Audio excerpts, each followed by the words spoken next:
Musical horror കോമഡിയാണ്. മലയാളത്തിലെ ആദ്യത്തെ മ്യൂസിക്കൽ ഹൊറർ കോമഡി എന്ന് പറഞ്ഞിട്ടാണ് അവരിത് റിലീസ് ചെയ്തിരിക്കുന്നത്. കുറച്ച് കാര്യങ്ങളൊക്കെ അവരുടെ കയ്യിൽ ഉണ്ടായിരുന്നു, എങ്കിലും അത് കുറച്ചും കൂടി പ്രേക്ഷകനുമായിട്ട് നല്ല രീതിയിൽ കമ്മ്യൂണിക്കേറ്റ് ചെയ്യുന്ന ഒരു അവസ്ഥയിലേക്ക് എഴുതി ഉണ്ടാക്കപ്പെടുകയും അതിൻ്റെ ഒരു ടോട്ടൽ ഔട്ട്പുട്ട് വരികയും ചെയ്തിരുന്നെങ്കിൽ എന്ന് വല്ലാത്തൊരു കൊതി തോന്നി. എന്നെ സംബന്ധിച്ച് ഒരു ശരാശരിയിൽ താഴെ നിൽക്കുന്ന സിനിമ അനുഭവമാണ് കറക്കം സമ്മാനിച്ചിട്ടുള്ളത്. അട്രാക്റ്റീവ് ആ പരിപാടി എന്നല്ല പറയുന്നത്, രസമായിരുന്നു. പിന്നെ ഈ പ്രേതങ്ങളുടെ ഐഡിയ എനിക്ക് ഇഷ്ടപ്പെട്ടു. എന്ന് വെച്ചാൽ ഒന്നുറക്കെ നിലവിളിക്കാൻ പോലും പറ്റാത്ത പ്രേതങ്ങൾ എന്ന് പറയുന്നത് അതിനെ ഒരു തമാശ രൂപേണ വേണമെങ്കിൽ നമുക്ക് പറയാം. പക്ഷേ ഇതിലെ പ്രേതങ്ങൾ എന്ന് പറഞ്ഞു കഴിഞ്ഞാൽ മറ്റേ ചോര കുടിച്ച് പുറകെ നടന്ന് ശല്യം ചെയ്ത് നമ്മളെ അങ്ങോട്ട് വെറുപ്പിക്കുന്ന ആ ഒരു പരിപാടി ഇല്ല. മാത്രമല്ല ഈ പ്രേതങ്ങൾക്ക് ചെറിയ ചില ആവശ്യങ്ങളുണ്ട്. ശരിക്കും താല്പര്യമില്ലാഞ്ഞിട്ട് പുള്ളിയെ നിർബന്ധിച്ച് അഭിനയിപ്പിക്കുന്ന പോലെ ആണ് എനിക്ക് തോന്നിയത്.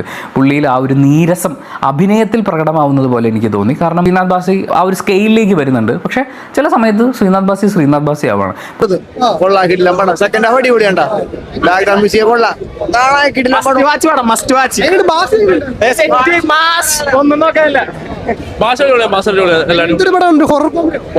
ഹൊറർ കോമഡിയാണ്, വലിയ ഹൊറർ സെറ്റപ്പ് അല്ല, എന്നാലും അടിപൊളി സാർ ഒരു വൈപ്പ് സെറ്റപ്പാണ്.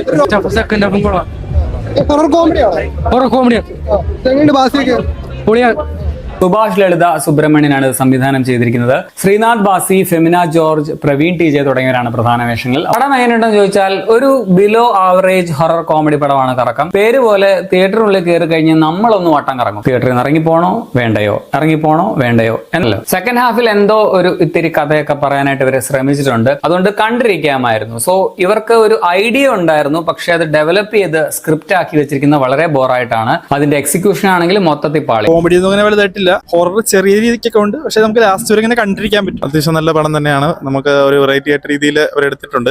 പക്ഷെ അത് എത്രത്തോളം സക്സസ് ആയോ എന്നുള്ളത് ജനങ്ങൾ ഇനി വിലയിരുത്തണം. പക്ഷെ ഞാൻ കണ്ട രീതിക്ക് അത്യാവശ്യം ഒരു ഫാമിലി എന്റർടൈൻമെന്റ് ആയിട്ടുള്ള ഒരു സിനിമ തന്നെയാണ്. ന്യൂ ജനറേഷൻ പയ്യന്മാർക്കൊക്കെ രസിക്കാൻ കുഴപ്പമില്ല, കാണാം. വലിയ എക്സ്പെക്ടേഷൻ ഒന്നും വെച്ച് വരണ്ട.